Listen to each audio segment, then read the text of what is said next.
تیسرا روز پاکستان ٹیم مشکلات کا شکار، فالو آن کا خطرہ منڈلانے لگا۔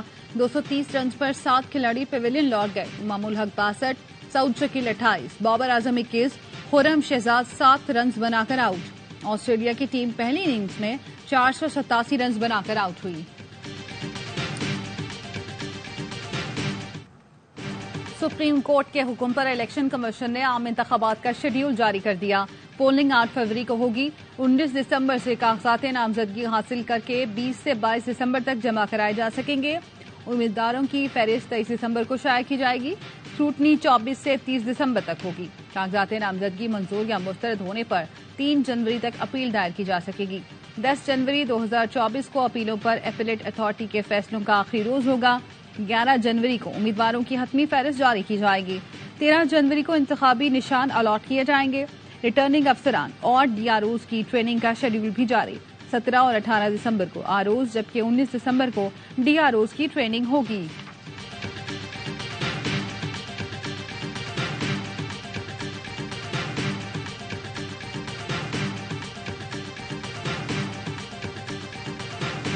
Constitutional and legal stipulations, judgments of this court, the impugned order has now been suspended. The Election Commission shall issue the election program today. You should be saying that آپ نے یہ کرنا ہے نا، یہ نہیں کرنا تو بتا دیں۔ We are ready as per your directions. Lahore high court نے بیک جنبش قلم انتخابی عمل ڈیریل کر دیا۔ ڈی آر اوز اور آر اوز کو خاص طور پر انتخابات کے لیے تعینات نہیں کیا گیا۔ افسران پہلے ہی بطور انتظامی افسر فرائض انجام دے رہے ہیں۔ لاہور ہائی کورٹ کا فیصلہ معطل کیا جاتا ہے۔ درخواست پر مزید کارروائی بھی نہ کی جائے۔ سپریم کورٹ نے عام انتخابات کی اس کا تحریری حکم جاری کر دیا۔ بیرسٹر عمیر نیازی سے وضاحت طلب۔ لکھا سپریم کورٹ کا حکم واضح تھا، کوئی بھی جمہوری عمل میں خلل نہیں ڈالے گا۔ عمیر نیازی بظاہر جمہوری عمل ڈیریل کرنے کی کوشش کے مرتکب ہوئے، کیوں نہ آپ کے خلاف توہین عدالت کی کارروائی کی جائے۔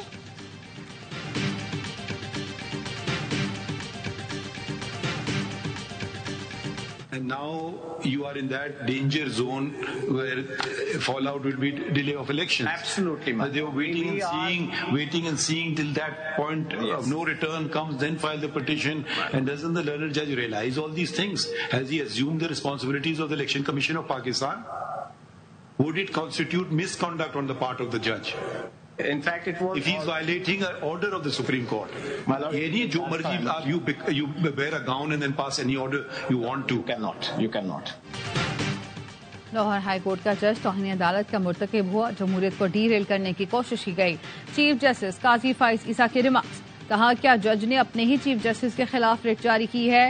سپریم کورٹ نے فیصلے میں کہا تھا کوئی بھی جمہوری عمل میں رکاوٹ نہیں ڈالے گا۔ درخواست آئی، لگ بھی گئی، حکم امتناع دینے والا جج ہی لارجر بینچ کا سربراہ بن گیا۔ حیران ہوں، عدلیہ سے ایسے احکامات آ رہے ہیں، کیا الیکشن کمیشن کا سربراہ جج کو بنا دیں؟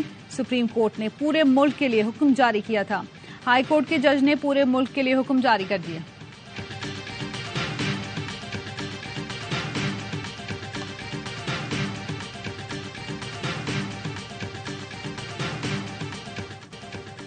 نیب نے جہلم پنڈ دادن روڈ کیس میں فواد چودھری کے وارنٹ جاری کر دیے۔ وارنٹ چیئرمین نیب کے منظوری سے جاری کیے گئے۔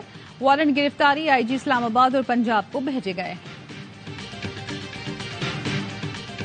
اللہ کا شکر 14 روپے کم ہو گئے۔ اس حکومت کا بہت بہت شکریہ، مہربانی۔ میں ابھی صبح اٹھا تو مجھے سرپرائز ہی مل گیا۔ ہماری زیادہ سے زیادہ دیہڑی 1000 روپے ہے اور 500 کا ڈیلی پیٹرول لگتا ہے۔ اسے امید کرتے ہیں کہ اور اچھا کریں۔ عوام کو ریلیف مل رہی ہے، مہنگائی کم ہو جائے گی، اس سے حالات بہتر ہو جائیں گے۔ اللہ تعالیٰ خیر کرے ہر مسلمان کے لیے۔ ہمیں بہت زیادہ کاسٹ پڑتی تھی لیکن اب کم ہونے سے بڑا فائدہ ہوا ہے۔ مہنگائی کے بارے عوام کے لیے ریلیف، پیٹرول 14 روپے فی لیٹر سستا ہو گیا۔ نگراں وزیر اعظم نے پیٹرولیم مصنوعات کی قیمتوں میں کمی کی منظوری دے دی۔ پیٹرول کا 1 لیٹر 267 روپے 34 پیسے کا ہو گیا۔ ڈیزل 13.5 روپے فی لیٹر سستا ہو گیا۔ نوٹیفیکیشن جاری۔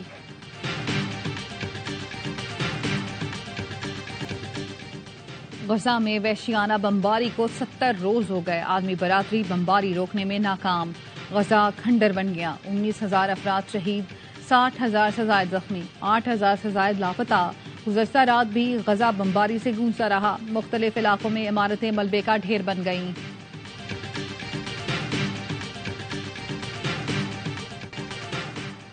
غزہ میں اسرائیلی فورسز نے صحافیوں کو نشانے پر رکھ لیا. خان یونس میں اسکول پر بمباری کی کوریج کرتے ہوئے الجزیرہ کے معروف کیمرامین سمر شہید. بیورو چیف وائل شدید زخمی. کیمرامین سمر 6 گھنٹے تک زخمی حالت میں تڑپتے رہے. اسرائیلی فورسز نے ایمبولینس اسپتال جانے نہ دی.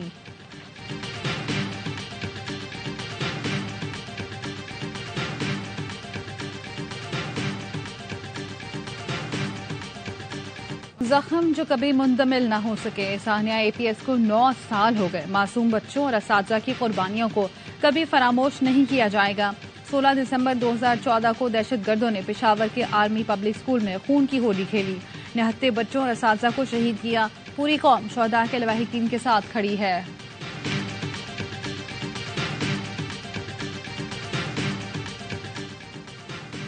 اور نگراں وزیر داخلہ سرفراز بگٹی نے استعفیٰ دے دیا. ذرائع کا کہنا ہے سرفراز بگٹی نے 13 دسمبر کو استعفیٰ دیا تھا. نگراں وزیر اعظم نے منظور کر لیا. سرفراز بگٹی کسی بڑی سیاسی جماعت میں شامل ہو سکتے ہیں. الیکشن سے پہلے نگراں کابینہ سے مزید ارکان کے مستعفی ہونے کا امکان. نگراں وزیر کھیل و ثقافت بلوچستان جمال خان ریسانی بھی مستعفی ہو گئے. عام انتخابات میں حصہ لیں گے.